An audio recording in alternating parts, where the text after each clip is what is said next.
물었습니다. 스승님, 돌아가시기 전에 저에게 한 가지만 더 중요한 교훈을 가르쳐 주십시오. 이렇게 말하니까 그 스승님이 입을 벌리시더니 내게 이빨이 있느냐? 없습니다. 그 다음에 혀를 내미시더니 혀는 있느냐? 혀는 있습니다. 알겠느냐? 알겠습니다. 무슨 뜻입니까? 이빨은 없지만, 딱딱한 이빨은 없지만 부드러운 혀는 있다는 거죠. 부드러움이 거친 것을 이긴다. 그런 것을 가르친 거고, 부드러움으로 살아가라. 그런 이제 교훈을 그 스승님이 제자에게 한 것이죠. 심령이 가난한 자는 어떤 사람입니까? 심령이 가난한 자는 것은 하나님 앞에 아무것도 내놓을 곳이 없는 그런 상태, 그런 낮은 마음을 가지고 있으면 우리는 더 수월하게 천국의 기쁨을 누릴 수 있게 됩니다. 나는 대단한 사람이 아닙니다. 나는 잘난 사람이 아닙니다. 오직 하나님 앞에 티끌 같은 자세로 자기를 낮출 때 천국의 기쁨이 옵니다. 그리고 애통하는 사람은 무엇으로 애통하는 것입니까? 자기 죄로 인해서 애통할 때 성령이 임하고 하나님의 놀라운 위로가 임하게 됩니다. 그리고 또 세상 일로 마음이 슬플 때 혼자 슬퍼하지 말고 하나님 앞에서 애통할 때 하나님의 위로 사역이 시작되는 것입니다. 그리고 나서 예수님께서는 오늘 또 이런 말씀하셨는데, 온유한 자는 복이 있나니 그들이 땅을 기업으로 받을 것이다, 이렇게 말했어요. 여기서 땅을 기업으로 받는다, 이게 이제 받게 되는 놀라운 복이라고 말씀하셨는데, 땅을 기업으로 받는다는 것이 무슨 뜻일까요? 문자적인 의미는, 이 기업이란 말은 우리가 쉽게 쓰는 말로 유산 또는 재산, 그런 뜻입니다. 기업으로 받는다 이 말은 유산으로 물려받는다 또는 재산으로 취한다, 그런 뜻이 문자적인 뜻이 되겠습니다. 근데 이 말씀을 문자적으로 해석하면 땅을 재산으로 받는다 이 말은 땅 부자가 된다, 그런 뜻입니까? 네, 그런 뜻은 아니겠죠. 이 말은 관용어적인 표현입니다. 이 구약성경을 보면 구약성경에서 나온 표현인데, 구약성경에 보면 하나님께서 아브라함에게 뭔가 아주 중요한 약속을 했어요. 내가 너와 너희 자손들에게 가나안 땅을 주겠다, 이런 약속을 했습니다. 그 이후로 이스라엘 민족에게는 그 가나안 땅을 차지하는 것에 대한 아주 강렬한 꿈이 있었어요. 그들의 아주 큰 희망은 바로 그 땅을 차지하는 것이었습니다. 그리고 특별히 광야 시절 40년 있을 동안에 이스라엘 민족의 가장 강력한 꿈은 바로 그 땅을 차지하는 거예요. 가나안 땅을 차지하는 것입니다. 그리고 그것이 그들의 가장 큰 희망이고, 그것만 되면 너무나 좋겠다, 그런 생각이 이스라엘 민족 가운데 아주 강했죠. 그래서 이 말은 그때부터 하나의 그 관용어적인 표현이 됐어요. 땅을 기업으로 받는다 이 말은 대단한 복을 받는다, 특별한 복을 받는다, 그런 의미가 되었습니다. 그래서 이스라엘 민족들 사이에는 상대방에게 당신은 대단한 복을 받을 것입니다, 이런 말을 할 때 관용어적으로 당신은 땅을 기업으로 받게 될 것입니다, 땅을 차지할 것입니다, 이런 식으로 말을 했어요. 우리나라 말에도 그런 말이 있죠. 그림의 떡이다, 이 말은 상당히 많이 갖고 싶지만, 아주 많이 갖고 싶지만 가질 수 없는 것을 말할 때 그림의 떡이다, 그런 관용어적인 표현을 쓰죠. 그리고 제가 대학생 때 어떤 선배가 저한테 이런 말을 했어요. 나에게 홍콩에서 배가 들어오면 너에게 필요한 걸 내가 많이 사주겠다, 그런 말을 했어요. 홍콩에서 배가 들어온다는 게 무슨 뜻입니까? 진짜 그 사람이 홍콩에 배가 있어서 들어온다는 겁니까? 그 말이 아니죠. 그러니까 홍콩에서 배가 들어오면 뭐 그 상품이 많으니까 팔아서 돈이 생긴다, 뭐 그런 건데, 그분이 홍콩에 배가 있다는 게 아니라 자기한테 재정적인 그런 복이 오면 내가 너를 많이 도와주겠다, 이제 그런 말을 그런 식으로 쓴 거죠. 그래서 이 땅을 기업으로 받는다 이 말은 대단한 복을 받는다, 특별한 복을 받는다, 뭐 그런 뜻입니다. 그래서 유명한 그 반스 주석에를 보면은 이런 말이 있어요. 땅을 기업으로 받는다는 말은 어떤 대단한 복, 특별한 복 혹은 모든 복을 총칭하는 이스라엘 민족의 관용구적 표현이다, 이렇게 되어 있습니다. 그래서 이제 온유한 사람은 이 특별한 복을 하나님으로부터 받게 된다, 이렇게 해석하면 되겠어요. 그러면 이 복이라는 것은 뭐냐? 이 복은, 성경에서 말하는 복은 현세적 복이 있고 내세적인 복이 있습니다. 이 두 가지를 다 아울러서 말을 하는 거예요. 그래서 디모데전서 4장 8절에 보면 육체 연단은 약간의 유익이 있으나, 연단은 훈련이죠. 육체 훈련은 또 유익이 있다. 동시에 그러나 경건은 범사에 유익하니 금생과 내생의 약속이 있느니라. 경건 훈련, 경건하게 살면 이 금생에서도 약속, 축복이 있고 내생, 죽은 후에 내세에서도 하나님의 복이 있다. 그런 말이 되겠죠. 그래서 여기서 대단한 복을 준다 이 말은 이 땅에서도 하나님의 축복이 있고 죽은 다음에 천국에서도 상급이 있다. 그런 말이 되겠죠. 이 가나안 땅은 상징적으로는 이제 천국을 말하는데 이 땅에 살 때도 천국의 능력을 경험하면서 살다가 내세에서도 천국에서 많은 상급을 받는 삶을 살게 된다. 누구에게? 온유한 사람에게 그런 축복이 임하게 된다는 것입니다. 그래서 온유하다는 건 상당히 중요한 것인데 온유하다는 게 도대체 무슨 뜻이냐? 온유하다는 말은 두 가지 뜻이 있어요. 두 가지 아주 중요한 뜻이 있는데 첫째는 부드럽다, 온화하다 그런 뜻입니다. 이게 헬라어로 프라우스라는 단어를 번역한 것인데 기본적인 개념은 부드럽다, 온화하다 그런 뜻이에요. 온유한 사람은 뭐든지 부드럽게 하는 겁니다.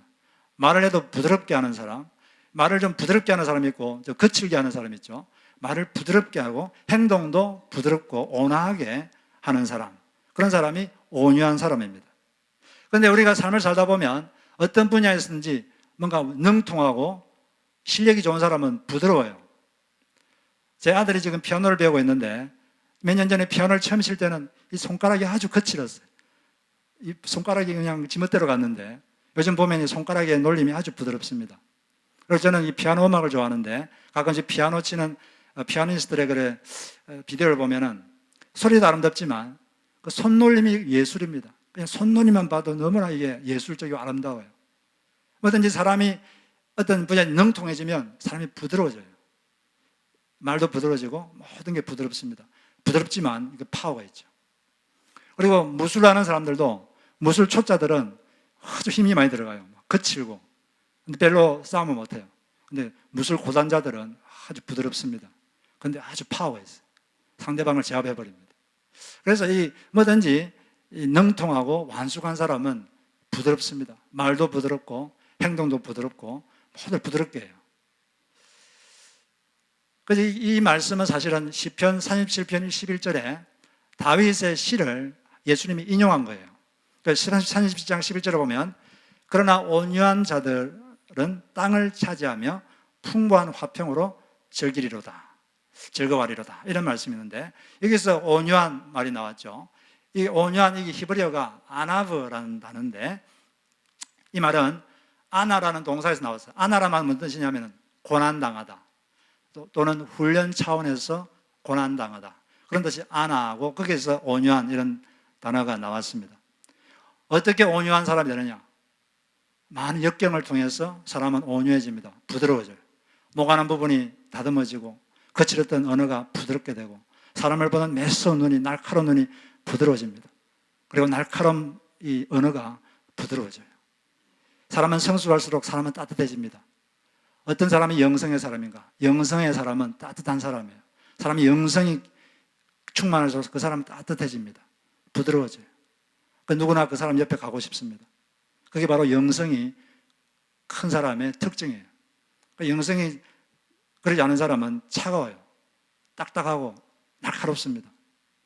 그게 이게 하나님께서는 이 고난을 통해서 또 여러 가지 역경, 훈련을 통해서 하나님의 백성들을 부드러운 사람, 온유한 사람으로 만들어가고 있습니다.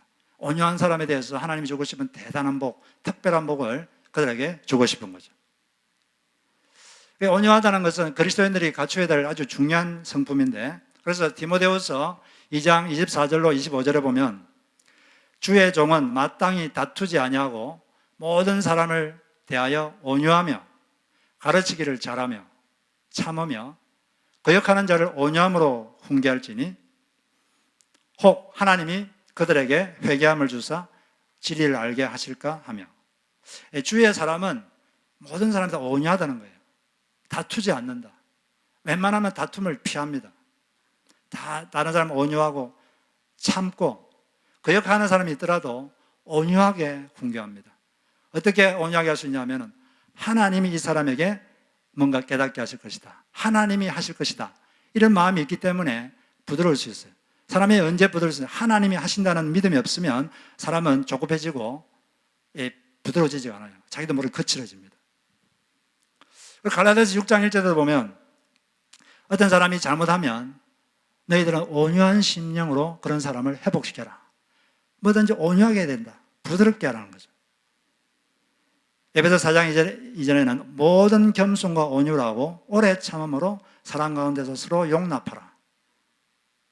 그리고 온유하면은 아주 파워가 있습니다. 온유할 때 많은 혜택이 있어요. 잠언 25장 15절을 보니까 오래 참으면 관원도 설득할 수 있나니, 관원이라는 건 높은 지위를 가진 사람 말이에요. 부드러운 혀는 뼈를 꺾느니라. 이 부드러운 혀, 온유한 혀가 뼈를 꺾는다. 뼈라는 것은 아주 극복하기 힘든 어려움, 이런 것들도 부드러운 혀, 온유한 혀가 그런 어려운 그런 것들도 꺾어버리고 해결한다는 거예요. 그리고 온유하고 오래 참으면 높은 있는 관리들도 석달할 수 있는 힘이 생긴다. 그리고 잠언 15장 1절에 보니까 유순한 대답은 분노를 쉬게 하여도 과격한 말은 노를 격동하느니라. 부드러운 말은 사람의 분도 이렇게 싹 가라앉힙니다. 사람을 가라앉혀요. 부드럽게 만든. 그런데 과격한 말, 거친 말은 사람 속에 있는 분을 확 끄집어냅니다. 그 속에 있는 죄성을 막 끄집어내요. 그래서 이 거친 것은, 거친 말, 거친 행동은 적을 만들어요. 적을 만들면 인생이 좋겠습니까? 안 좋겠습니까? 인생이 힘들어지죠. 그래서 항상 우리는 온유한 말, 부드러운 말로 다른 사람의 마음을 치료해주고 그런 치료자가 돼야 될 줄로 믿습니다. 제가 이런 이야기를 읽은 적이 있는데, 어떤 기차에 스포츠로 몸매가 단단하고 또 무술 유단자, 무술을 잘하는 청년이 거기 타고 있었습니다. 이 청년은 또 의협심이 강한 청년이에요. 정의의 사도입니다. 근데 기차가 가고 있는데 조금 있다가 사람들이 중간에 탔어요. 탔는데 거기 술 취한 술 주정뱅이가 한 명 그 기차에 탔어요. 타더니 막 소리 지르고 행패를 부립니다. 그러니까 여자들과 어린아이들은 무서워가지고 막 피하려고 그러고, 남자들은 애서 모른 체 하려고 눈을 감고 자는 척 합니다. 근데 이 무술 유단자 청년은 그 불안당을 째려봅니다. 날카로운 째려봤어요. 그러니까 그 불안당이 어디 째려봐! 그러면서 막 그 청년에게 덤벼들고 막 다가옵니다. 이 청년은 정의의 사도이기 때문에 먼저 공격하면 안 되죠. 상대방이 공격하길 기다렸다가 한 칼에 제압하려고, 저 불안당을 응징하려고, 그래 빨리 와라 그러면서 기다리고 있었습니다. 이제 기다려가지고 코앞에까지 그 불안당 술주정뱅이가 왔어요. 코앞에 와서 갑자기 그 청년 옆에 앉아있던 작은 노인이 끼어듭니다. 끼어들면서 이봐 젊은이, 대낮부터 많이 취했구만. 어디로 가는가? 내가 어디로 가는지 당신이 무슨 상관이요? 그러면서 그 젊은이가 그렇게 말했어요. 그러자 노인이 말을 이어갔습니다. 사실 나는 지금 30년 만에 고향집에 가는 길이요. 얼마 전 평생의 동반자였던 내 아내가 먼저 죽었다고. 그 말에 술주정뱅이는 무언가 홀리듯이 노인의 이야기를 듣고 있었습니다. 내 아내를 무덤에 묻어놓고 나는 지금 그녀가 너무 그립고 외로워서 내가 고향에서 그녀와 함께 지냈던 곳을 한번 찾아보려고 가는 중이에요. 그곳에 가면 외로움과 그리움이 치유될 것 같아서. 여기까지 이야기했는데, 여기까지 이야기를 듣더니 갑자기 그 술주정뱅이 젊은이가 흑 하고 울음을 터뜨리는 것입니다. 영감님, 제 마누라가 지금 아파서 죽어가고 있어요. 제가 위로를 해야 되는데 어떻게 해야 될지 모르겠어요. 모든 게 다 저 때문입니다 하면서 계속 흐느낍니다. 그 노인이 그 술 취한 그 사람을 위로했습니다. 어려운 일이 있더라도 용기를 잃지 않고 계속 하면은 행복한 날이 올 거라고 그렇게 위로해 줬어요. 위로하신 다음에 그 노인이 그 술 취한 불안당에게, 불안처럼 보이는 그 사람에게 이렇게 말했어요. 젊은이는 예수님을 아는가? 그러니까 그가 이렇게 말했습니다. 어릴 때는 교회를 좀 다녔지만 제가 죄를 많이 지어서 전 나쁜 놈이에요. 아내와 자식들에게 나쁜 짓만 했어요. 그러면서 계속 화느끼는 거예요.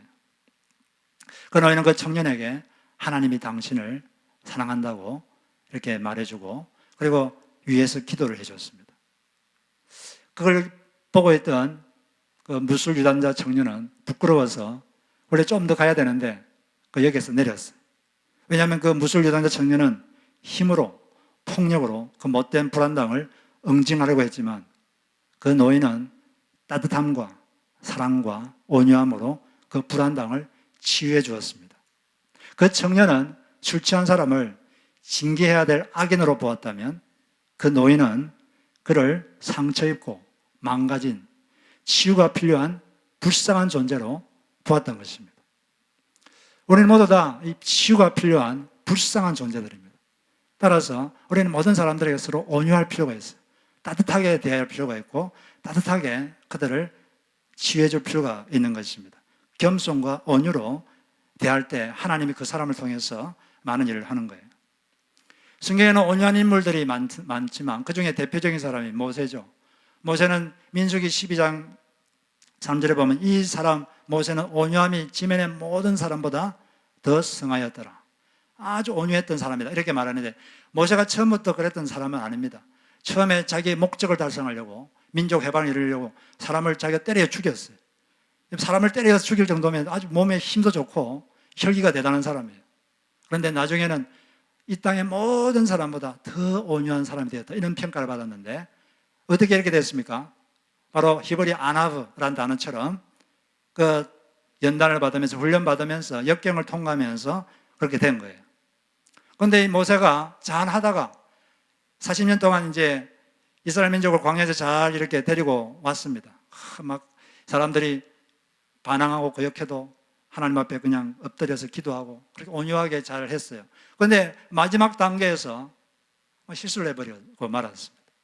또 이스라엘 백성들이 물이 없다고 막 불평하고 막 대적합니다. 그때 이 모세는 더 참지를 못하고 지팡이로 반석을 2번 두드리면서 이 반역자들아 언제까지 이렇게 불평할 것이냐, 내가 물을 내주랴. 이것은 마치 어떤 거 같냐면 두 사람이 대화하다가 한 사람이 화가 나가지고 탁자를 막 내리치면서 이 반역자야 내가 언제까지 이렇게 할 거야 이런 식으로 말한 것과 마찬가지 혈기를 막 부린 거죠. 그때 하나님께서 이렇게 말했어요. 여호와께서 모세와 아론에게 이르시되 너희가 나를 믿지 아니하고 이스라엘의 목전에서 내 거룩함을 나타내지 아니한 고로 너희는 이 회중을 내가 그들에게 준 땅으로 인도하여 드리지 못하리라 하시니라. 이 모세는 사실 이렇게 계속 반항하는 이 사람 데리고 내가 어떻게 아카나안 땅에 들어갈 것인가 이런 좌절감이 생긴 거예요. 하나님을 믿고 그래도 하나님 믿고 온유하게 해야 되는데 이 좌절감이 생기니까 막 혈기가 나온 겁니다. 이 원래 모세는 하나님을 대변하는 사람이거든요. 사람들은 모세를 통해서 하나님이 어떤 분인지 알았습니다. 하나님은 화나지 않고 그냥 물을 주고 싶었는데 모세가 그냥 화를 내니까 하나님을 잘못 대변한 거죠. 그래서 너는 나의 거룩함을 드러내지 못했다. 그렇게 하면서 이제 그것 때문에 그걸 이유로 가나안 땅에 못 들어갔어요. 온유한 자가 땅을 차지하는데 모세는 땅을 차지하지 못했습니다. 물론 이렇게 된 것은 어떤 상징적인 영적 의미가 있습니다. 모세는 율법을 상징하죠. 모세는 율법을 상징합니다. 가나안 땅은 뭘 상징하죠? 천국을 상징해요. 모세가 왜 못 들어갔느냐? 그건 율법을 지켜서 천국에 들어가는 게 아니다. 율법을 지켜서 천국 들어갈 사람은 없다. 이런 영적 원리를 가르쳐주기 위해서 사실은 하나님께서 이렇게 하신 겁니다. 그럼 그렇다 해도 이런 영적인 원리가 있다고 해도 1차적으로 보면 모세는 이런 혈기 때문에 결국 가나안 땅에 들어가지 못하고 그렇게 바라던 그 축복을 받지를 못한 거죠. 그래서 온유하다는 것은 부드럽다 이런 뜻이 있어요. 여러분 부드럽게 사시길 바랍니다. 부드러운 말, 온화한 말, 부드러운 행동, 부드러운 태도를 가지시길 바라요. 옆에 분에게 계속 부드럽게 사십시오 이렇게 말해주세요.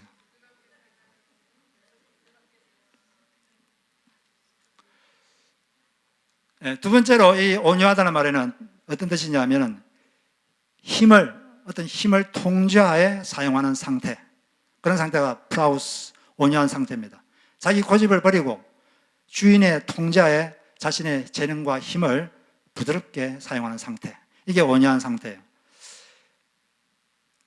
보통 온유하다 그러면 사람은 약하다 이렇게 생각합니다. 온유 그러면 약함, weakness 이런 말을 생각하는데 온유는 그런 뜻이 아닙니다.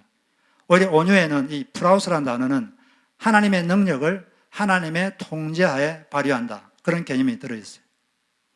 따라서 이 프라우스라는 단어는 온유하다는 말로 번역하기에는 더 다소 미흡한 면이 있습니다. 왜냐하면 이 단어에는 부드러움과 힘있음, gentleness and strength, 이 두 가지 요소가 결합된 말이기 때문에 그렇습니다.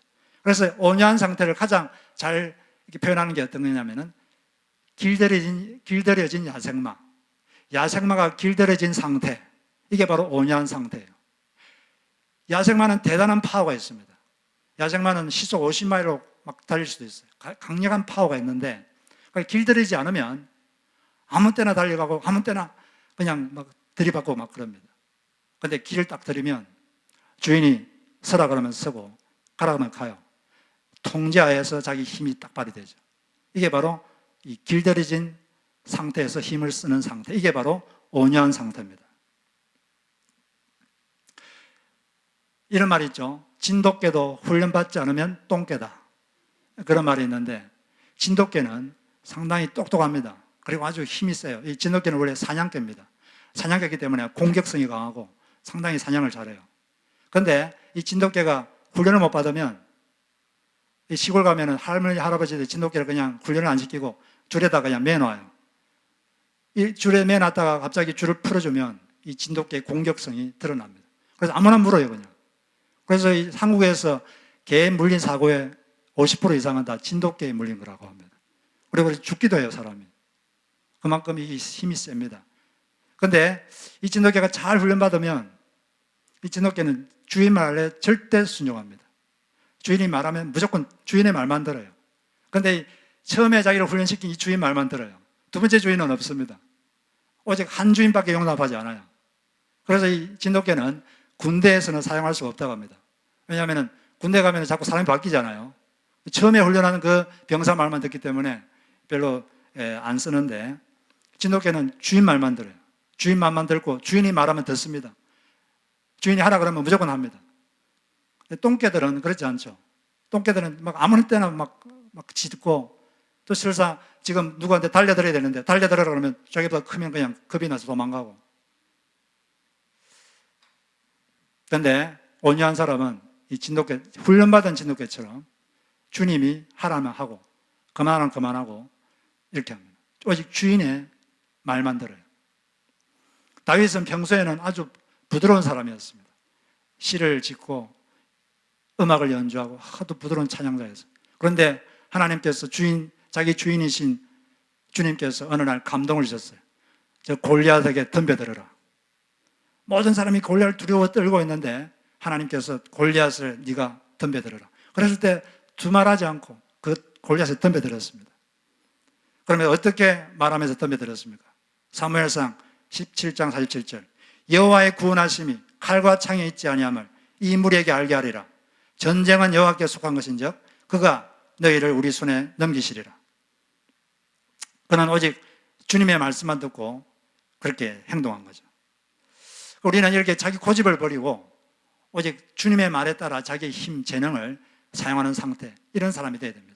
사람이 아무리 성격이 온유하고 부드럽고 그래도 고집이 있는 사람은 온유한 사람이 아니에요. 성경에서만 온유가 아닙니다. 우리 하나님 앞에 자기 고집을 버려야 되고 또 사람 앞에서 자기 고집을 버려야 돼요. 그런데 우리는 어떤 사소한 것에 어떤 자신의 나름대로 자기 생각이 있어요. 사람마다. 이건 이렇게 해야 된다, 이런 어떤 생각의 틀이 있습니다. 어떤 여집사님이 계셨는데 이 집사님은 어릴 때부터 겪은 어떤 경험이 있어가지고 나름대로 이런 생각이 있었어요. 이런 자기만의 어떤 생각, 어떤 생각이냐면 밥은 따뜻할 때 먹어야 된다. 밥은 따뜻할 때 먹어야 된다. 이런 생각이 있었어요. 근데 이제 결혼했는데 남편을 위해서 밥을 맛있게 지어서 또 반찬을 맛있게 해놓으면 남편이 무슨 일이 있어가지고 예정된 시간보다 늦게 오는 일이 되게 많았어요. 그때마다 막 화가 났습니다. 밥은 따뜻할 때 먹어야 된다, 이런 자기 생각이 있는데 밥은 따뜻할 때 먹어야 맛있다, 따뜻할 때 먹어야 된다고 생각하는데 아예 남편이 자꾸 식은 다음에 오거든요. 막 화가 났습니다. 그래서 남편이 밥을 늦게 와서 밥을 먹고 있으면 계속 옆에서 화를 냈어요. 아니 빨리 와야지, 내가 이렇게 열심히 해놨는데 왜 그렇게 늦게 와? 계속 화를 냈어요. 밥이 맛있겠습니까? 근데 이런 식으로 오랫동안 살았어요. 오랫동안. 어느 날 주님께서 다른 생각을 주셨습니다. 어떤 생각을 주냐면, 내가 밥을 따뜻할 때 남편이 먹기를 원하는 것은 남편이 밥을 맛있게 먹도록 하기 위한 것인데, 밥을 먹을 때 옆에서 내가 화를 내면 남편이 밥을 맛있게 먹겠는가? 남편도 나름대로 사정이 있어서 늦게 오는 것인데 내가 이렇게 하지 말아야겠다. 식을 때 밥을 먹어도 괜찮다. 이렇게 내가 생각해야겠다. 이렇게 이제 마음을 고쳐먹었어요. 그래가지고 이제 그날도 밥을 해놨는데 또 무슨 일이 있어가지고 남편이 예정 시간보다 늦게 왔어요. 옛날 같았으면 뭐 화를 냈을 텐데 화를 내지 않고 하루 동안 일한다고 수고 많았다고 이렇게 이야기했어요.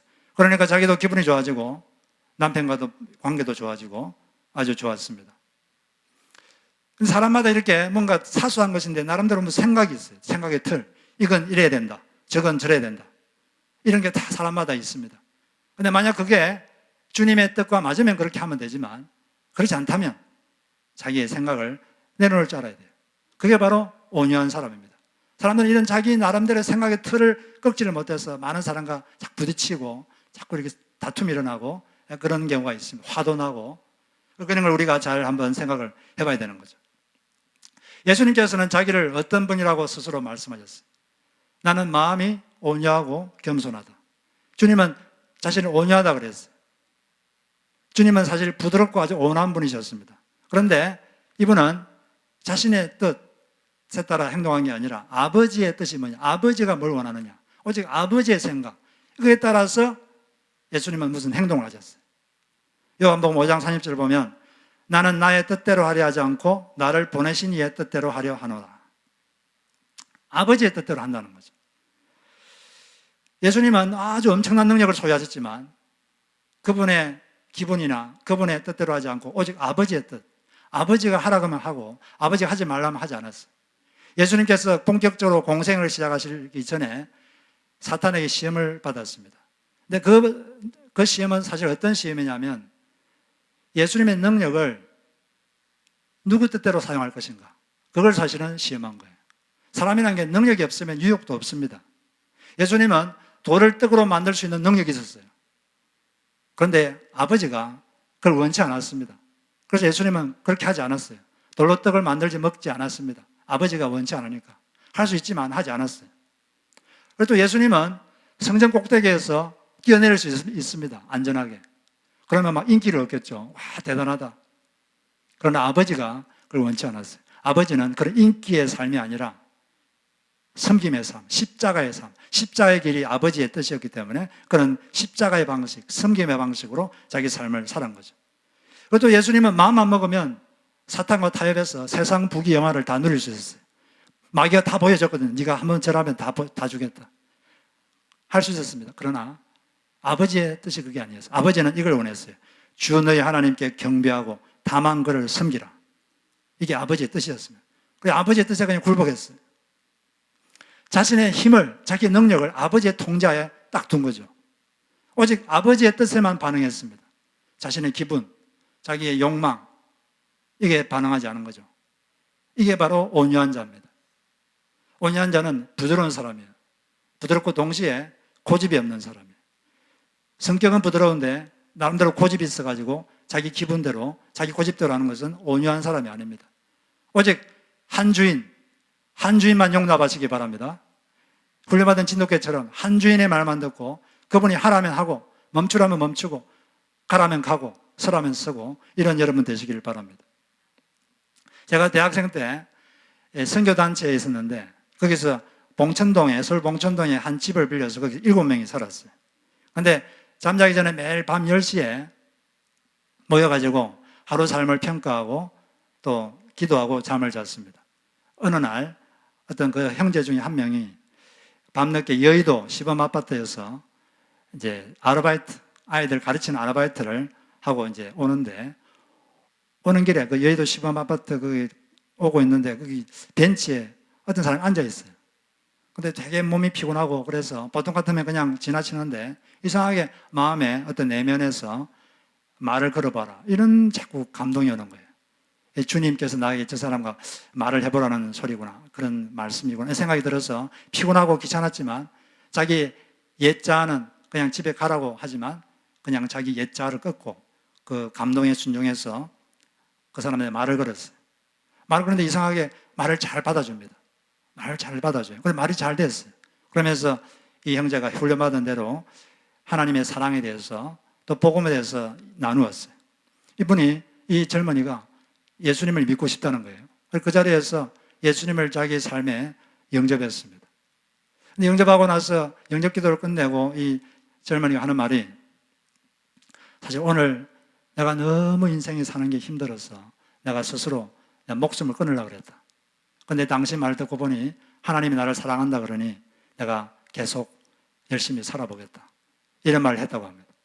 저희들이 그 이야기를 듣고 이렇게 힘들지만 피곤한데도 순종할 수 있는 힘을 주신 하나님께 감사드렸고, 또 그렇게 그 순종을 통해서 한 영혼이 살아난 것에 대해서 감사드리고 같이 잠을 잤습니다.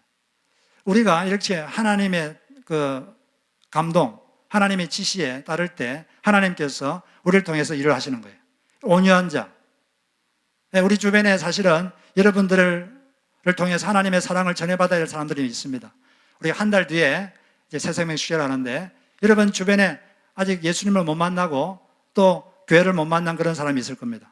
그런 사람에게 두려워하지 말고, 겁을 내지 말고, 옛자의 소리를 듣지 말고, 주님께서 감동 주면 과감하게 다윗처럼 덤벼드는 거예요. 덤벼들어서 대화를 하고 식사도 하고 초청도 하고, 그러다 보면 하나님께서 여러분을 통해서, 온유한 자를 통해서 일할 줄로 믿습니다. 그런 온유함이 여러분 속에 있기를 바라요. 근데 마지막으로 한 가지, 이 온유하려면 한 가지 근본적인 믿음이 필요합니다. 그게 뭐냐면 하나님이 하신다는 믿음이 필요해요. 우리가 왜 거칠어지느냐? 거칠어지고 조급하는 이유가 조급해져서 그래요. 조급해져가지고 내 힘으로 이 일을 해야 된다. 내가 갖고 있는 스케줄대로, 내 속도대로 해야 된다. 이런 생각이 있으니까 마음이 조급해지고 거칠어지고 말이 거칠어지고 또 행동이 거칠어집니다. 마음속에 하나님이 하신다. 이런 믿음이 있어야 돼요. 아까도 말씀드렸지만 마태복음 5장 5절은 시편 37편 11절을 인용한 것이라고 말씀드렸습니다. 이 시편은 다윗이 지은 시인데, 다윗이 인생 말년에 지은 시예요. 다윗은 인생에 억울한 일이 많았고 아주 고통이 많은 사람이었어요. 그런데 쭉 살아보니까 자기를 억울하게 했던 사람들 하나님이 때가 되니까 다 처리해 주시고, 자신이 옳았다는 것이 다 입증되고, 또 자기를 괴롭혔던 많은 일들이 하나님께서 다 처리해 주셨구나. 그걸 알게 됐어요. 인생을 길게 늘려서 보니까 결국 하나님이 하시는 것이구나. 이걸 알게 된 거예요. 그래서 시편 37편 5절에 보면 그걸, 자기 경험을 이렇게 쭉 말하고 있습니다. 이 시편 37편 11절에 온유한 사람이 어떤 사람인지 알려면 앞부분을 쭉 읽어봐야 돼요. 연결되는 거니까 한번 잘 들어보세요. 너의 길을 여호와께 맡기라. 그를 의지하면 그가 이루시고, 너의 의를, 너의 정당함을 빛같이 나타내시며 너의 공의를 정오의 빛같이 하시리로다. 즉 정당함을 명백히 입증해 준다는 거죠. 여호와 앞에 잠잠하고 참고 기다리라. 자기 길이 형통하며 악한 꾀를 이루는 자 때문에 불평하지 말지어다. 분을 거치고 노를 버리며 불평하지 말라. 오히려 악을 만들 뿐이라. 진실로 악을 행하는 자들은 끊어질 것이나 여호와를 소망하는 자들은 땅을 차지하리로다. 잠시 후에는 악인이 없어지리니 너가 그곳을 자세히 살필지라도 없으리로다. 그러나 온유한 자는 땅을 차지하며 풍성한 화평으로 즐거워하리로다. 이번은 하나님이 하신다. 이걸 알았어요. 하나님이 하시는구나.